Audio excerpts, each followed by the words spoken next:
ഏറ്റവും കൂടുതൽ ഇകഴ്ത്തുന്നത്, പരിഹസിക്കുന്നത്, വിമർശിക്കുന്നത് ആരാണെന്ന് അറിയാമോ? വിശ്വാസികളാണ്.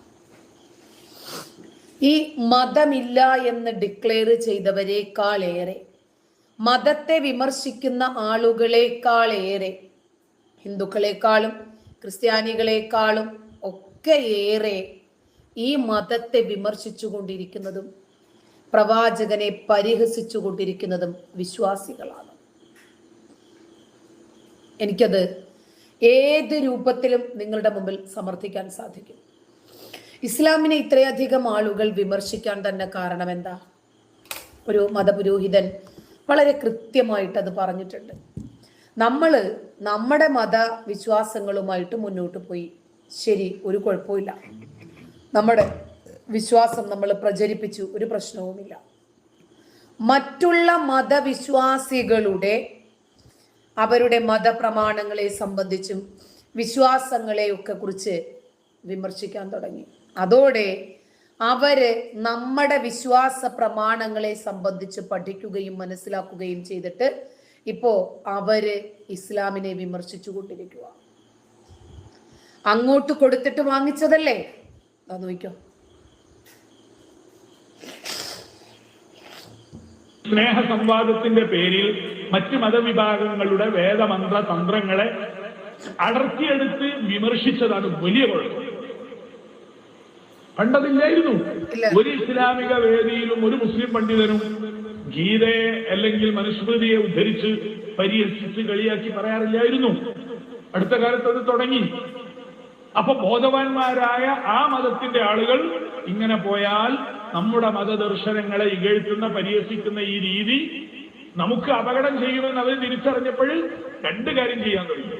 ഒന്ന്, അവരും അതുപോലെ ഇസ്ലാമിക ദർശനങ്ങളെ വ്യാഖ്യാനിച്ച് കളിയാക്കാൻ തുടങ്ങി. അപ്പൊ നമുക്ക് വികാരളക്കാം. പറ്റുമോ? അവരുടേതിനെ കുറിച്ച് നമ്മൾ പറഞ്ഞപ്പോൾ ഒരു കുഴപ്പമില്ല. ഇത് വിശദീകരിച്ചൊന്നും ഓരോന്നും പറയുന്നില്ലേ. നമ്മളത് പറഞ്ഞപ്പോഴേക്ക് നമ്മൾ മാത്രം ചൂടാൻ തർത്തമുള്ളത്. അപ്പൊ നമ്മൾ ആ പരസ്പര ബഹുമാനം നിലനിർത്തണം എന്ന് പറഞ്ഞാൽ പോരാ, അത് നമ്മുടെ ജീവിതത്തിലെ നയായിരിക്കണം. ലഭ്യമായ ഖുർആൻ അദ്ദേഹം പറഞ്ഞത് വളരെ കൃത്യമാണ്. മറ്റൊരു മൗലവി ഉണ്ട്, നജീബ് മൗലവി. അദ്ദേഹം ഏതാണ്ട് ഇതേ സ്ലാങ്ങിലൂടെ പോകുന്ന ആളാണ്. ഖുർആൻ പരിഭാഷയ്ക്ക് പ്രശ്നമുണ്ട്. ഇസ്ലാം മത വിമർശകർ ഈ ഖുർആൻ പരിഭാഷകൾ പൊക്കിപ്പിടിച്ചിട്ടാണല്ലോ കാണിച്ചു തരുന്നത്. ഇതിന്റെ അർത്ഥം ഇതാണ്, എന്തുകൊണ്ടാണ് ഇങ്ങനെ വന്നത് എന്ന് ചോദിക്കും. ഇപ്പൊ ഇദ്ദേഹം പറഞ്ഞത് കേട്ടോ, അമുസ്ലിങ്ങളുടെ വിശ്വാസങ്ങളെയും അവരുടെ അനുഷ്ഠാനങ്ങളെയും അവരുടെ മതപ്രമാണങ്ങളെയും എടുത്ത് സ്നേഹസംവാദം എന്നൊക്കെ പറയുന്ന പരിപാടികളിലൂടെ വിമർശിക്കാൻ തുടങ്ങി. അവരും പിന്നീട് നമ്മുടെ വേദമന്ത്രതന്ത്രങ്ങളൊക്കെ പഠിച്ചു. അതുകൊണ്ട് അവരും കൃത്യമായ രൂപത്തിൽ ഇസ്ലാമിനെ വിമർശിക്കാൻ തുടങ്ങി. അപ്പോൾ നമ്മൾ അവരെ വിമർശിച്ചപ്പോൾ നമുക്ക് കഴുത്തിനു ചുറ്റും നാവായിരുന്നു, കുഴപ്പമുണ്ടായിരുന്നില്ല. അപ്പോ അവരെ നമ്മുടെ പ്രമാണങ്ങളെ വിമർശിക്കുമ്പോൾ നമ്മൾ കുരുക്കൾ പൊട്ടിയിട്ട് കാര്യമുണ്ടോ? നമ്മൾ വിമർശിച്ചിട്ട് കാര്യമുണ്ടോ? നമുക്ക് വിഷമമുണ്ടായിട്ട് കാര്യമുണ്ടോ? നമ്മൾ കൊടുത്തു വാങ്ങിയതാണത്. നമ്മൾ മര്യാദയ്ക്ക് നമ്മളുടെ വിശ്വാസങ്ങളുമായി മുമ്പോട്ട് പോയിരുന്നെങ്കിൽ ഒരു കുഴപ്പവും ഉണ്ടായിരുന്നില്ല. ഇത് ലോകം മുമ്പോട്ട് പോയിക്കൊണ്ടിരിക്കുമ്പോൾ 1000 വർഷം പുറകോട്ട് പോകുന്ന മുസ്ലിം സമുദായം അതുകൊണ്ടാണ് വിമർശിക്കേണ്ടി വരുന്നത്. 2ഉം 3ഉം കെട്ടി സുഖലോലുപതയിൽ ജീവിക്കുകയും അതിലൊന്നിനെ പറ്റില്ല എന്ന് തോന്നുമ്പോൾ വഴിയിൽ ഉപേക്ഷിക്കുകയും ചെയ്യുന്ന ഇവര് മതം പഠിപ്പിക്കാൻ ഇറങ്ങുമ്പോൾ പീഡിപ്പിക്കപ്പെടുന്ന കുഞ്ഞുങ്ങൾ ഇവരെ എന്തു വിളിക്കണം എന്നതാണ് ചോദ്യം. ലോകം കുതിക്കുന്നത് എങ്ങോട്ടാ? മുന്നോട്ടാ. ലോകം കുതിക്കുന്നത് മുന്നോട്ടാ. ഇവര് സമൂഹത്തെ കൊണ്ടുപോകുന്നത് എങ്ങോട്ടാ? പിന്നോട്ടാണ്. അടുത്തൊരു പ്രഭാഷണം കേട്ടോ. ചുണ്ട് ചോപ്പിച്ച് കണ്ണെഴുതി ഒരു പാന്റും കുപ്പായും ഇട്ട് ചുണ്ട് ചോപ്പിച്ച് കണ്ണെഴുതി മനുഷ്യനും പെൺകുട്ടിന്റെ കോലല്ലാതെ നടക്കണ കുറെ പെണ്ണുങ്ങള്. നിങ്ങളെ കുട്ടികളൊക്കെ നെടിച്ചൊക്കെ പറഞ്ഞു നോക്കിയാണ്. എത്ര പാന്റ് കുപ്പായിട്ട് നോക്കി. ചുണ്ട് ചോപ്പിക്കുന്ന, കണ്ണ് വാലിട്ട് എഴുതുന്ന, ആണിന്റെ വസ്ത്രം ധരിക്കുന്ന, ആണിനെ ആകർഷിക്കുന്ന രൂപത്തിൽ നടക്കുന്ന പെണ്ണിനെ റസൂൽ സല്ലല്ലാഹു അലൈഹി വസല്ലം വിളിച്ച പേരെന്താ നിങ്ങൾക്ക്? വ്യഭിചാരിണി എന്നാണ്, വേശ്യ എന്നാണ്. നിങ്ങളെ മോളെ മുഖത്ത് നോക്കിയിട്ട് ഒരു മനുഷ്യൻ വേശ്യ എന്ന് വിളിച്ചാൽ നിങ്ങൾ ക്ഷമിക്കുമോ? ആ കുട്ടി പാന്റ് കുപ്പായി ഇട്ടിട്ട് ഇറങ്ങിപ്പോകുമ്പോ നിങ്ങൾ ഓർക്കണം, റസൂല് വേശ്യ എന്ന് വിളിച്ച പെണ്ണാ പോണത്. ഏത് പെൺകുട്ടികളുണ്ട് പാന്റ് കുപ്പായോ ഇടാത്തവര്? ലിപ്സ്റ്റിക് ഇടാതെ, മേക്കപ്പ് ഇല്ലാതെ, കണ്ണെഴുതാതെ പുറത്തു പോകുന്ന എത്ര കുട്ടികളെ ഇന്ന് നമുക്കറിയാം. കുട്ടികൾ പോട്ടെ, സ്ത്രീകൾ വരെ ഫുള്ളി മേക്കപ്പിലല്ലേ പുറത്തു പോകുന്നത്. അവരൊക്കെ വേശ്യകളാണ്. പെർഫ്യൂം അടിച്ചാൽ വേശ്യ. ഇസ്ലാം പഠിപ്പിക്കുന്നതാണിത്. എന്തുകൊണ്ടാണ് ഇസ്ലാം വിമർശിക്കപ്പെടുന്നത് എന്ന് നിങ്ങൾക്ക് മനസ്സിലായോ?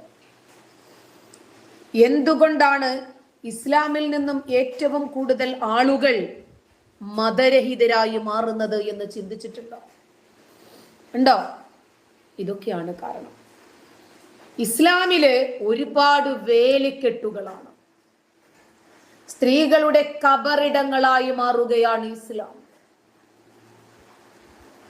അതുകൊണ്ടാണ് ഏറ്റവും കൂടുതൽ ഈ മതം വിമർശിക്കപ്പെടുന്നത്.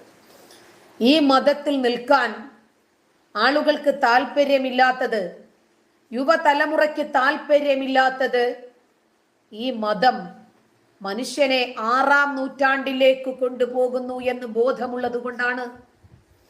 മനുഷ്യന്റെ എല്ലാ തരത്തിലുള്ള സ്വകാര്യതകളിലേക്കും ഈ മതം കടന്നു വരുന്നത് കൊണ്ടാണ്. ഇത് തുറന്നു പറയുമ്പോൾ തന്തയ്ക്ക് വിളിച്ചത് കൊണ്ട് കാര്യമില്ല. എന്നെ നിങ്ങൾ തന്തയ്ക്ക് വിളിച്ചാലും തന്തയുടെ തന്തയ്ക്ക് വിളിച്ചാലും ലോകത്തില്ലാത്ത പൂരത്തെറികൾ പറഞ്ഞാലും ശരി, നിർത്തി നിർത്തി പറയണം. കേൾക്കണ്ടേ? എനിക്ക് എന്നെയാണല്ലോ വിളിക്കുന്നത്. ആ വിളിക്കുന്നതിൽ ഒരു അക്ഷരത്തെറ്റ് പാടില്ല. ചീത്തയല്ലടാ വിളിക്കുന്നേ. നെറുകേട് ചെയ്താലും ഒന്ന് വൃത്തിയായിട്ട് ചെയ്തൂടെ? മലയാള ഭാഷ എന്തിനാടാ വ്യഭിചരിക്കുന്നത്? ഇപ്പോ മുഹമ്മദ് നബി പറയുവാണ്, ജിബ്രീൽ എന്നോട് പറഞ്ഞു, എന്റെ സമുദായത്തിൽ നിന്നാരെങ്കിലും അള്ളാഹുവിൽ ഒന്നിനെയും പങ്കു ചെയ്യാതെ മരണപ്പെട്ടാൽ അവൻ സ്വർഗത്തിൽ പ്രവേശിച്ചു. അവൻ വ്യഭിചരിച്ചാലും മോഷ്ടിച്ചാലും. സ്വഹീഹുൽ ബുഖാരി റിപ്പോർട്ട് ചെയ്യുന്ന 4-ാം അധ്യായത്തിലെ 54-ൽ 445-ാമത്തെ ഹദീസാണ്. അപ്പൊ ഇസ്ലാം ഏത് രൂപത്തിലുള്ള മാനദണ്ഡമാണ് സ്വർഗത്തിന് വെച്ചിരിക്കുന്നത്? അള്ളാഹുവിനെ അല്ലാതെ ആരാധിക്കരുത്. അവൻ കൊന്നോട്ടെ, പിടിച്ചു പറിച്ചോട്ടെ, വ്യഭിചരിച്ചോട്ടെ, ആരാന്റെ ഭാര്യയെ പിടിച്ചെടുത്തോട്ടെ, കൊള്ളയടിച്ചോട്ടെ, രാജ്യവിരുദ്ധതകൾ ചെയ്തോട്ടെ, ഇതൊന്നും ഇവിടുത്തെ വിഷയമല്ല. അള്ളാഹുവിനെ മാത്രം ഇങ്ങനെ വാഴ്ത്തിക്കൊണ്ടേയിരിക്കണം. അള്ളാഹുവിനെ മഹത്വപ്പെടുത്തിക്കൊണ്ടേയിരിക്കണം. അള്ളാഹുവിന്റെ കാരുണ്യം എടുത്തു പറഞ്ഞുകൊണ്ടേയിരിക്കണം. അള്ളാഹുവിനെ മാത്രം ആരാധിക്കണം. അള്ളാഹുവിനോട് മാത്രം സഹായം തേടണം. അള്ളാഹുവിനു മാത്രം നേർച്ചകളും അർച്ചനകളും വഴിപാടുകളും അർപ്പിക്കണം. ഈ ലോകം മുഴുവനും സൃഷ്ടിച്ച് പരിപാലിച്ച് നിയന്ത്രിച്ച് മുന്നോട്ട് പോകുന്ന അള്ളാഹുവിന് ഞാൻ ഒരാൾ, അതല്ലെങ്കിൽ നമ്മളിൽ ഒരാൾ അള്ളാഹു അല്ലാത്തവരെ വിളിച്ച് പ്രാർത്ഥിക്കുകയോ ആരാധിക്കുകയോ ചെയ്താൽ ഇല്ലാത്ത പടച്ചോൻ ഇത്രയധികം പരാതി എന്തിനാ? അള്ളാഹു പറയണത് അള്ളാഹു അല്ലാതെ വേറൊരു പടച്ചോൻ ഇല്ലെന്നാ. ആ ഇല്ലാത്ത പടച്ചോനെ വിളിച്ച് പ്രാർത്ഥിച്ചാൽ ഈ പടച്ചോന് ഗുരു പൊട്ടേണ്ട കാര്യം എന്താണ്? അപ്പോ ആരെ വ്യഭിചരിച്ചാലും ഇവിടെ പ്രശ്നമില്ല. ഏവന്റേത് എന്ത് തന്നെ കൊള്ളയടിച്ചാലും മോഷ്ടിച്ചാലും പ്രശ്നമില്ല. ആരെ കൊന്നാലും കുഴപ്പമില്ല. നബി ഗുണ്ടകൾക്ക് സ്വർഗം ഉറപ്പാണ്. ഇങ്ങനെ ഒരു നേതാവിനെ എവിടെ കിട്ടുമെന്ന്? പ്രവാചകന് 80,000 ദാസന്മാർ. എന്തിനാണ്? 72 ഭാര്യമാർ. അയ്യോ, ഒരാളുമായിട്ട് ലൈംഗിക ബന്ധം തുടങ്ങിക്കഴിഞ്ഞാൽ പിന്നെ ഉദ്ധരിക്കത്തുമില്ല. 1 വർഷം തീരണം ഒന്ന് മയപ്പെടാൻ. സ്വർഗത്തിലെ ഏറ്റവും ചെറിയ സ്ഥാനത്ത് 80,000 ജോലിക്കാരും 72 ഭാര്യമാരും. തിർമുദി റിപ്പോർട്ട് ചെയ്യുന്ന ഹദീസാണ്. 4-ാം വോള്യം, ബുക്ക് നമ്പർ 12, 2562 ഹദീസ്. പെണ്ണ്, കള്ള്, സുഖ സൗകര്യങ്ങൾ ഇതൊക്കെ ഒരുക്കി കാത്തിരിക്കുന്ന ആളെ മാമ എന്ന് വിളിച്ചാൽ കുഴപ്പമുണ്ടോ? ഇതെന്തിന് 80,000 വേലക്കാര്? എന്തോ ചെയ്യാനാ? ഇയാൾക്ക് മുക്കാൻ ഒരാളും കഴുകി കൊടുക്കാൻ ഒരാൾ. അവിടെ ആണെങ്കിൽ മലമൂത്ര വിസർജനം ഇല്ലെന്നാ പറയുന്നത്. പിന്നെ എന്തിനാ? തുണിയും ഉടുക്കണ്ട, പഴങ്ങളാണ് തിന്നുന്നത്, ഓടിപ്പോണം, പറിക്കണം, തിന്നണം, അത്രേ ഉള്ളൂ. പിന്നെ ഇയാൾക്ക് എന്തോ ചെയ്യാൻ? അയാൾക്ക് ചൂടുവെള്ളം വേണ്ട, പച്ചവെള്ളം വേണ്ട, തൈലം ഇടണ്ട, എണ്ണ ഇടണ്ട, തുണി കഴുകണ്ട, അയൺ ചെയ്യണ്ട, വണ്ടി ഓടിക്കണ്ട. പിന്നെ എന്ത് 80,000 ആളിന്റെ ജോലി എന്തുവാ? ഇതൊക്കെ ആലോചിക്കുമ്പോഴേ വട്ട് പിടിക്കുന്നുണ്ട്. അല്ലെങ്കിൽ കുറച്ച് വട്ട് ഇസ്ലാം മത വിശ്വാസികൾക്ക് സ്വാഭാവികമായിട്ടും ഉണ്ടാകും. കാരണം ഇതൊക്കെ വിശ്വസിച്ചതിൻ്റെയൊക്കെ ബേസ് അന്വേഷിച്ച് പോകുമ്പോഴത്തേക്കും അയ്യോ ഇതെന്തുവാന്ന് തോന്നുന്നു. മുഹമ്മദ് നബി പറഞ്ഞതായിട്ട് അബൂ ഉമാമ റിപ്പോർട്ട് ചെയ്യുന്നൊരു ഹദീസാണ്. അള്ളാഹു സ്വർഗത്തിൽ പ്രവേശിപ്പിക്കുന്ന എല്ലാവരും 72 ഭാര്യമാരെ വിവാഹം കഴിക്കുമെന്ന്. ഇവിടെ 4 കഴിച്ച് റിഹേഴ്സൽ ഉണ്ട്. 2 ഹൂറികളാണ്, ബാക്കി 70 നരകവാസികളുടെ അവകാശമുണ്ട്. എന്തു ഈ പറയുന്നത്? അവർക്കൊക്കെ ലൈംഗിക ഭയം ഉണ്ടായിരിക്കുമെന്ന് സമാധാനപ്പെടുത്തുവാണ്. കാരണം ഇവിടെ ഉച്ചയും കുത്തി മറിയുന്നത് അതിനു വേണ്ടിയിട്ടാണല്ലോ. ആ പുരുഷനാണെങ്കിലോ തളരാതെ എപ്പോഴും നിവർന്നു നിൽക്കുന്ന ലിംഗവും ഉണ്ടായിരിക്കുന്നു. ഇബ്നു മാജ റിപ്പോർട്ട് ചെയ്യുന്ന 4337 ഹദീസ.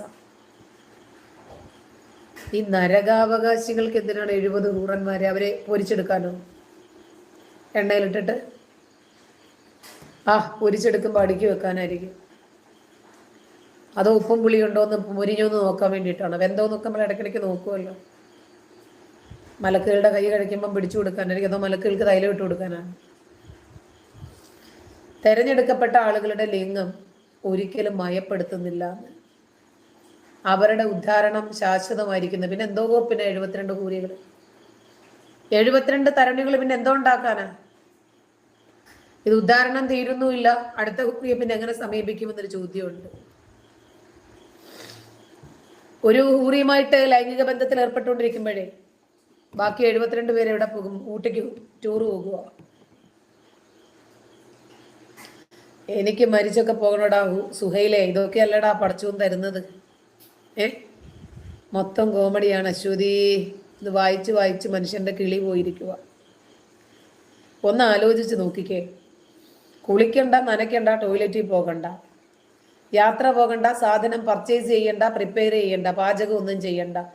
80,000 സേവകരെന്തോ ഉണ്ടാക്കാനാ? 72 ഹൂറികൾ. ഒരാളുമായിട്ട് ലൈംഗിക ബന്ധം തുടങ്ങിക്കഴിഞ്ഞാൽ പിന്നെ 1 വർഷമാകും അതൊന്നും മയപ്പെടാൻ. അയ്യോ, ഇതെന്തുവാ ഇത്? നിന്റെ അപ്പൻ്റെ അടുക്ക് പോന്ന എന്തുവാടാ റിസ്വാനെ? മലയാളം എഴുതാൻ പഠിച്ചിട്ട് വാടാ അപ്പടാ. ഇത് പറയാതെ പിന്നെ എന്തു ചെയ്യും?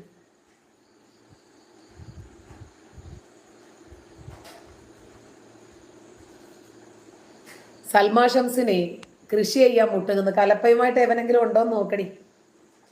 എന്നോട് പറഞ്ഞിട്ട് ഞാനിപ്പോ എന്തോ ചെയ്യാണ്? നമ്മളാ ടൈപ്പല്ല.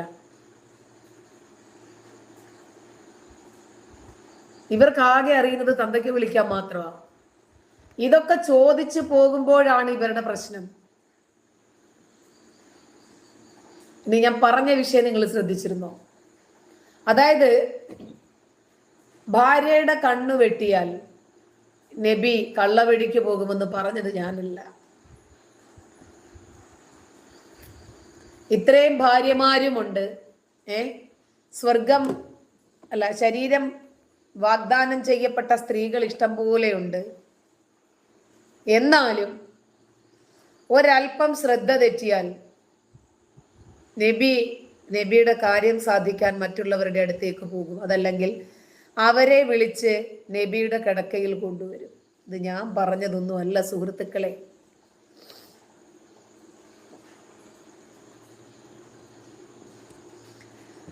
മുജാഹിദ് ബാലുശ്ശേരി പറയുന്നു, 1000 പേരുടെ തലകൾ എന്റെ പ്രവാചകൻ അറുത്തിട്ടുണ്ടെങ്കിൽ ആ തലയെരിയൽ ഒരു കാരുണ്യമാണ്. ശരിയെന്നാ? എം അക്ബർ പറയുന്നു പ്രവാചകൻ മദ്യപിച്ചിട്ടുണ്ടെങ്കിൽ അത് സത്യമാണ്.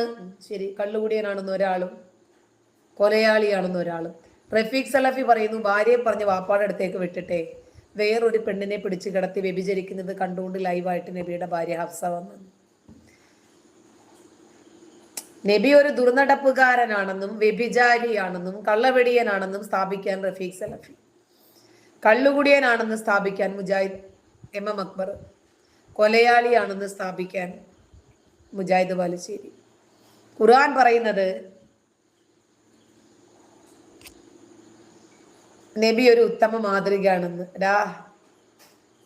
റൂബീസ് റെസിപ്പി, ഇവളെ തല്ലിക്കൊല്ലാൻ ആരുമില്ലേ, അത് നിന്റെ തന്തയോട് വരാൻ റെഡി.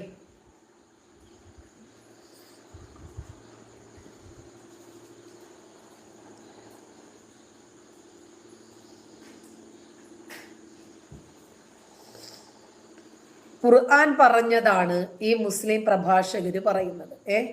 ഇനിയിപ്പോ തലയ്ക്ക് വെളിവില്ലാത്ത ഐറ്റങ്ങളാണെന്ന് ഇവന്മാര് പറഞ്ഞത് കേൾപ്പിച്ചാൽ പോലും എന്നെ തന്നെ ഇവര് ചീത്ത വിളിക്കും. സാരമില്ല. എന്റെ ഭാഗത്ത് നിന്ന് ഒരു അനിഷ്ടം എന്റെ ഭാര്യമാർക്ക് ഉണ്ടാകരുത് എന്ന് പ്രവാചകന് ഒരു നിർബന്ധ ബുദ്ധി ഉണ്ടായിരുന്നു. അങ്ങനെ ഇരിക്കെയാണ് ഹഫ്സ റളിയല്ലാഹു അൻഹയുടെ വീട്ടിൽ വെച്ച് പ്രവാചകൻ തന്റെ ഈ അടിമ സ്ത്രീയുമായി ശാരീരിക ബന്ധത്തിൽ ഏർപ്പെടുന്നത്. ആ ദിവസം സത്യത്തിൽ ഹഫ്സ റളിയല്ലാഹു അൻഹയുടെ ദിവസമാണ്. പ്രവാചകൻ ഹഫ്സയുടെ കൂടെ കഴിയേണ്ട ദിവസമാണ്. ഹഫ്സയുടെ വീട്ടിൽ വെച്ചുമാണ് ഇത് നടക്കുന്നത്. അങ്ങനെ ഹഫ്സ തന്റെ പിതാവിന്റെ അടുക്കലേക്ക് പോയി തിരിച്ചു വരുമ്പോൾ പ്രവാചകൻ സല്ലല്ലാഹു അലൈഹി വസല്ലം ഈ രൂപത്തിൽ തന്റെ അടിമ സ്ത്രീയുമായി ബന്ധത്തിലേർപ്പെട്ട വിവരം ഹഫ്സ റളിയല്ലാഹു അൻഹ അറിഞ്ഞപ്പോൾ സ്വാഭാവികമായും ഒരു പെണ്ണ് എന്നുള്ള നിലക്ക് നീരസം പ്രകടിപ്പിച്ചു. അവർ അല്ലാഹുവിന്റെ പ്രവാചകനോട് പറഞ്ഞു, അത്തഫ്അലു ഹാദാ ഫീ ബൈതി ഫീ യൗമി, എന്റെ ദിവസത്തിലും എന്റെ വീട്ടിലും വെച്ചായിരുന്നോ നബിയെ നിങ്ങൾ ഇങ്ങനെ ചെയ്തത്? അത് അവർക്ക് അനിഷ്ടമായി എന്ന് പ്രവാചകൻ സല്ലല്ലാഹു അലൈഹി വസല്ലമക്ക് മനസ്സിലായി. അപ്പോൾ തന്നെ അള്ളാഹുവിന്റെ പ്രവാചകൻ അവരെ പ്രയാസപ്പെടുത്തേണ്ടതില്ല എന്ന നിലക്ക് തന്നെ അവിടുന്ന് പറഞ്ഞു, ഫഇന്നഹാ ഹറാമുൻ അലയ്യ, എങ്കിൽ ഇനി ഞാൻ അവരുമായി ഒരിക്കലും ശാരീരിക ബന്ധത്തിൽ ഏർപ്പെടുകയില്ല, എനിക്ക് നിഷിദ്ധമാക്കി. എന്നാൽ നിങ്ങൾ പിണങ്ങേണ്ടതില്ല, നിങ്ങൾ അതിന്റെ പേരിൽ വിഷമിക്കേണ്ടതില്ല എന്ന് തന്റെ ഭാര്യയോട് നബി സല്ലല്ലാഹു അലൈഹി വസല്ലം പറഞ്ഞു. ഇവിടെ ശ്രദ്ധിക്കേണ്ടത്, ഒരിക്കലും ഹഫ്സ പറഞ്ഞില്ല നിങ്ങൾ ഞാനില്ലാത്ത സമയത്ത് അവരുമായി വേശ്യാവൃത്തിയാണല്ലോ നടത്തിയത് എന്ന് പറഞ്ഞില്ല. അതല്ലെങ്കിൽ ഹഫ്സയല്ലാത്ത വേറെ ഏതെങ്കിലും ഒരു ഭാര്യ അത് പറഞ്ഞിട്ടില്ല, സ്വഹാബത്ത് പറഞ്ഞിട്ടില്ല, അനുചരന്മാര് പറഞ്ഞിട്ടില്ല. അങ്ങനെയുള്ള ഒരു പദം നിങ്ങൾക്ക് കാണിച്ചു തരാൻ പറ്റൂല. ഇത് തന്റെ ഭാര്യക്ക് അനിഷ്ടമാണ് എന്ന് മനസ്സിലായപ്പോ നബി സല്ലല്ലാഹു അലൈഹി വസല്ലം എന്ത് ചെയ്തു? ഇനി ഞാൻ അങ്ങനെ ചെയ്യൂല എന്ന് പറയുകയും ചെയ്തു. പക്ഷേ അല്ലാഹു സുബ്ഹാനഹു വ തആല പ്രവാചകന്റെ ആ നിലപാടിനെ തിരുത്തി. വാനലോകത്ത് നിന്ന് ഭൂവനത്തിലേക്ക് വിശുദ്ധ ഖുർആനിൽ വചനം അവതരിപ്പിച്ചു. എടുത്തു പരിശോധിച്ചു നോക്ക്. വിശുദ്ധ ഖുർആനിലെ 66-ാം അധ്യായം സൂറത്തു തഹ്രീമിലെ 1-ാമത്തെ വചനം തന്നെ അതാണ്. എന്താ അല്ലാഹു പറഞ്ഞത്? യാ അയ്യുഹൻ നബിയ്യു ലിമ തുഹർരിമു മാ അഹല്ലല്ലാഹു ലക് തബ്തഗി മർളാത അസ്വാജിക് വല്ലാഹു ഗഫൂറുർ റഹീം. ഓ പ്രവാചകരെ, ലിമ തുഹർരിമു, നിങ്ങൾ എന്തിനാണ് നിഷിദ്ധമായി പ്രഖ്യാപിക്കുന്നത്? മാ അഹല്ലല്ലാഹു ലക്, അള്ളാഹു നിങ്ങൾക്ക് അനുവദിച്ചു തന്ന ഒരു കാര്യത്തെ ഉണ്ടോ? അള്ളാഹു നിഷിദ്ധമാക്കിയതല്ല അത്, വ്യഭിചാരമായിരുന്നില്ല അത്. എന്തിനാണ് നിങ്ങൾ ഇനി അങ്ങനെ ചെയ്യില്ലെന്ന് പറഞ്ഞത്? നിങ്ങളുടെ ഭാര്യമാരുടെ പത്നിമാരുടെ തൃപ്തിക്ക് വേണ്ടി, അവരുടെ സന്തോഷത്തിന് വേണ്ടി അള്ളാഹ് അനുവദിച്ച ഒരു കാര്യത്തെ നിഷിദ്ധമാണ് എന്ന് നിങ്ങൾ എന്തിനാണ് പറഞ്ഞത് എന്ന് പറഞ്ഞ് പ്രവാചകനെ തിരുത്തുകയായിരുന്നു. ഇതാ വല്ല മനസ്സിലായോ? ഓരോ ദിവസം ഓരോ ഭാര്യമാർക്ക് വേണ്ടിയിട്ട് പ്രവാചകൻ ഇങ്ങനെ കൊടുത്തിട്ടുണ്ടല്ലോ. ഇന്ന് നിനക്ക്, നാളെ നിനക്ക്, മറ്റന്നാൾ നിനക്ക്. ആർമാദിച്ച് ജീവിക്കുമായിരുന്നു ജീവിതം. അങ്ങനെ ഈ ദിവസം, ഇന്നത്തെ ദിവസം ഹഫ്സയ്ക്കുള്ളതാ. ഹഫ്സ അങ്ങനെ ഒരുങ്ങി തയ്യാറെടുത്തിരിക്കുക. വല്ലപ്പോഴും ഒരിക്കൽ കിട്ടുന്നതാണല്ലോ. കുഫേത്തൊക്കെ കൊടുത്തിട്ടുണ്ട് പ്രവാചകന്. പഠിച്ചവനെ 40 പുരുഷന്റെ കുതിരശക്തിയൊക്കെ ആയിട്ട് ഇപ്പൊ കെട്ടിയോ വരുമെന്ന് പറഞ്ഞ് കാത്തിരുന്നപ്പോ പറഞ്ഞു, ഹഫ്സ നിന്നെ വാപ്പ വിളിക്കുന്നുണ്ട്, പോയിട്ട് വരാം. അങ്ങോട്ട് പോയി വാപ്പ വിളിക്കണമെന്ന് പറഞ്ഞു.